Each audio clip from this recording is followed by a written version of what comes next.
상처가 커서도 문제인데 상처에만 집중하기 때문에 문제가 되더라고. 근데 내 삶에 상처만 있는 게 아니라 받은 은혜와 축복도 있거든. 내 양심에 내가 받고 누리는 은혜를 자꾸 잊어버리는데 그걸 기억하니까 이게 덮어지더라고. 안녕하세요, 김동호입니다. 책으로 여러분 만나 뵙게 됐고 인사하게 돼서 반갑습니다. 여러분 반갑습니다. 암에 걸리니까 이제 자꾸 암에 대해서 알려고 하는 마음이 생겨요. 당연히. 그러니까 요즘 뭐 SNS 찾으면 쉽잖아요. 근데 어느 날 보니까 하루 종일 그것만 들고 있더라고요. 알면 알수록 더 불안해지고 더 우울해지고, 그래서 조금 억울한 마음이 들어서 나 예수 믿는 사람인데, 그래서 일어나서 첫 생각을 하나님의 말씀으로 선점해야 되겠다. 그때 이제 생각했던 게 날마다 기막힌 새벽이라는 책이 있어요. 제가 목회하면서 가장 힘들었을 때 쓴 책이거든요. 근데 그때 내가 그 힘든 것을 어떻게 얘기했나 했더니 새벽 기도회 때 말씀의 은혜 받는 거 하루 한 장씩 읽던 거, 그 생각이 났어요. 그래서 이 암도 그렇게 얘기해야 되겠다 해서 나도 은혜를 받고 나와 같이 있는 처지에 있는 사람들에게 나누면 좋겠다 하고 해서 시작을 했어요. 하나님의 말씀이 다 이해하려고 든다는 자체가 나는 오만함이라고 생각하고, 오만함을 지나서 어리석은 거라고 생각했어요. 왜냐하면 인간은 유한하잖아. 자신의 한계를 알아야지. 그리고 내가 믿으려고 하는 대상은 하나님이잖아. 이게 차원이 다른 분인데 이해가 안 돼. 이게 말이 안 되잖아. 그러니까 나는 하나님의 말씀이 이해가 안 된다는 게 이해가 된다, 이렇게 정리를 했어요. 그래서 내가 하나님을 믿지, 믿어서 아는 것이지 알아서 믿는 건 아니다. 여러 가지 내 경험과 삶을 통해서 하나님을 부인할 수는 없거든. 그래서 어느 순간에 하나님을 믿는 것은 어렵지 않았어요. 이해하는 건 어려웠지만 복의 근원이 될지라라고 하는 말씀이 저에게는 가장 성경이 주는 강력한 메시지 중에 하나였어요. 예수 믿으면 복 받잖아요. 요즘 이 코로나 때문에 어렵잖아요. 어제 본 그 글이 뭔가 하면, 그분도 서점을 하는 분인데 장사가 안 돼서 편의점에서 밤에 아르바이트를 하는 거예요. 새벽부터 아침까지 사활을 한다 그러시더라고요. 그런데 중년 남자가 쭈삣쭈삣 찾아와서 편의점에서는 유통기한제는 폐기하는 도시락들이 있는데 그거 자기 하나 줄 수 없느냐고, 그걸 드리고 자기가 울었다고 그러더라고요. 그때 오면서도 또 생각했어요. 복을 많이 받았으니까 이때는 나눠야지. 조금이라도 같이 먹자. 나 도시락 2개 있어. 하나 주도록 같이 먹자. 그 레위기 19장이 나한테 굉장히 중요한 영향을 준 말씀인데요. 내 밭이라고 다 거두면 안 돼. 귀퉁이는 남겨. 그러잖아요. 가난한 자를 위한 배려. 그게 이제 복의 근원이지. 하나 예수 믿어서 복 받았으면 나는 복 받았다, 너는 못 받았지, 그게 아니라 그 복을 함께 나누어서 그게 복의 근원이 되는 게 아닌가. 그렇게 되면 그런 일을 통해서 하나님의 나라가 이루어져요. 상처가 커서도 문제인데 상처에만 집중하기 때문에 문제가 되더라고. 근데 내 삶에 상처만 있는 게 아니라 받은 은혜와 축복도 있거든. 우리 속담에 원수는 돌에 새기고 은혜는 물에 새긴다 하는 어른들의 말씀이 있어요. 상처는 돌에 새겨가지고 안 잊으려고 그래. 그리고 원수가 아프려고 그러고. 그러니까 점점 사람이 강팍해지는 거예요. 그런데 받은 은혜가 있거든. 그거는 상처 때문에 새까맣게 잊어버리는 거야. 제가 이제 날기서 시작한 이유가 불안과 걱정을 선점하지 말고 은혜로 삶을 선점하자, 그거였잖아요. 똑같은 패턴이에요. 내 양심에 내가 받고 누리는 은혜를 자꾸 잊어버리는데 그걸 기억하니까 이게 덮어지더라고요. 고등학교 때 공부 꽤 잘했어요. 수능도 이제 고득점자 군에 있었고 그랬는데 그때 쉽게 말하면 명문대학에 갈 수 있었어. 그 군에 있었으니까. 근데 기독교 대학에 갔어. 학교에서 원서 안 써줘서 난리가 났지. 걔가 한 학기 동안 새벽 기도를 안 빠졌어요. 대학에 안 빠지려고 피아노 반주를 자청해서 그렇게 했었거든. 그러니까 참 내가 잘했다. 학교생활, 대학생활 만족하기가 쉽지 않거든. 근데 그다음에 2학기 때 재수하겠다 그러더라고. 깜짝 놀랐어요. 왜 그러냐 그랬더니 현실을 배운 거예요.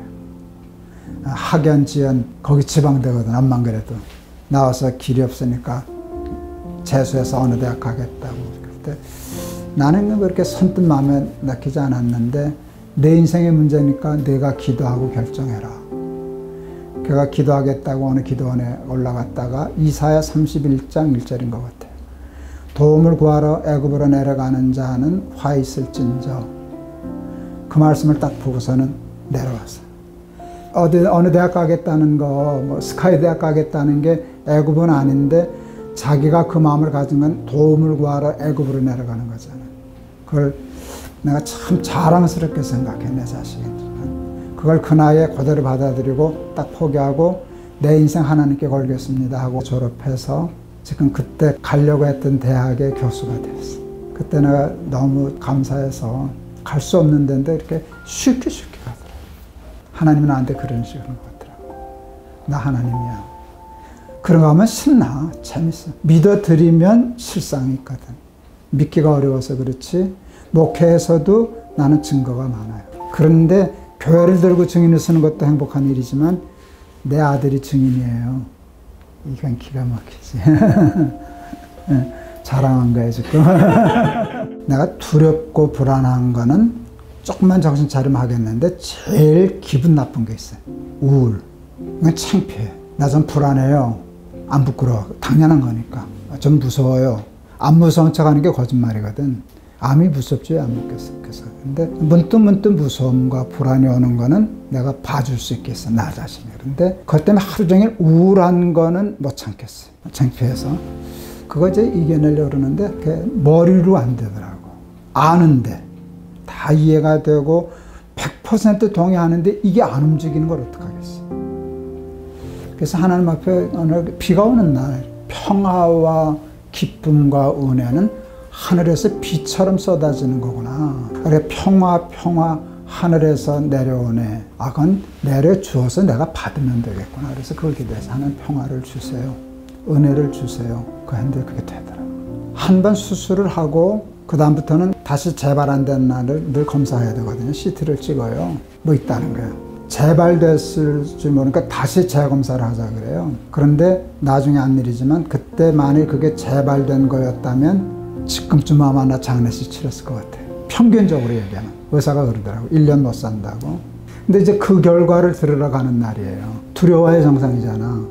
그런데 그날 이제 날마다 기막힌 새벽 녹화하고 가야 되거든요. 그때 이제 내가 안 나오는 목소리로 찬송 하나씩 부르잖아요. 근데 참가 하나님의 은혜지. 어디든지 예수 나를 이끌면 어디든지 예수 함께 가려네 하는 찬송을 골랐어요. 근데 후렴에 어디를 가든지 겁낼 것 없네.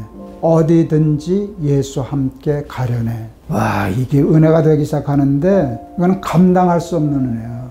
위에서 쏟아지는데 뭐. 쏟아지는데 그러나 가만히 있으면 내가 그걸 뒤집어 쓰려고 애쓸 게 없잖아. 그냥 쏟아 붓는데 가만히 있으면 되잖아. 이게 보여졌어요. 가슴. 진짜 담담하게 들어갔어요. 내가 신기할 노릇이. 이거 이제 걱정하고 불안하고 덜덜 떨고 혈압 오르고 이래야 되는데 천하태평으로 들어가서 참 신기했지. 재발이 됐든지 안 됐든지 그밖에 없는데 안 됐든지를 가야만 겁없는 거잖아요. 그런데 나는 일로 가도 겁없고 일로 가도 겁없어. 왜? 예수님하고 같이 갈 거니까 하고 그게 믿어지는데 하나님이 주시는 평화 그런 게 있어요. 근데 어떤 사람이 내 페이스북에 썼어요. 부럽다고. 목사님은 수술하실 수 있으시네요. 내가 알거든요. 이게 떼지나면 수술을 못해. 그런 분들이 많아요. 근데 그런 분들은 내가 수술을 받을 수 있다는 것조차가 부러운 거야. 그거 내가 알거든. 그런데 나는 2번 잘 넘어갔는데 언젠간 나도 죽을 거 아니에요. 죽을 때는 예를 들면 이번엔 넘어갔는데 못 넘어가는 때가 온단 말이야. 누구에게나 오든 나한테도 오잖아요. 그때는 기도해도 내 병 안 날 거야.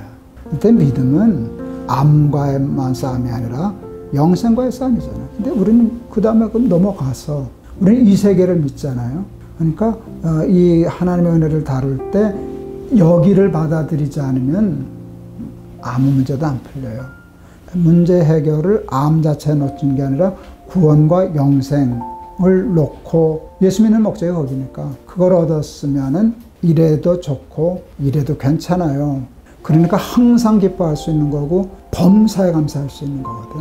그러니까 늘 죽음의 준비를 해야 돼요. 그걸 받아들이지 못하면 힘들어. 힘든 일 당할 때 슬퍼하는 거는 그건 맞아요. 그거야 당연하지만 슬퍼할 수는 있지만 근심할 것도 없고 낙심할 것도 없고 또 그걸 받아들이면 감사할 수 있는 거고.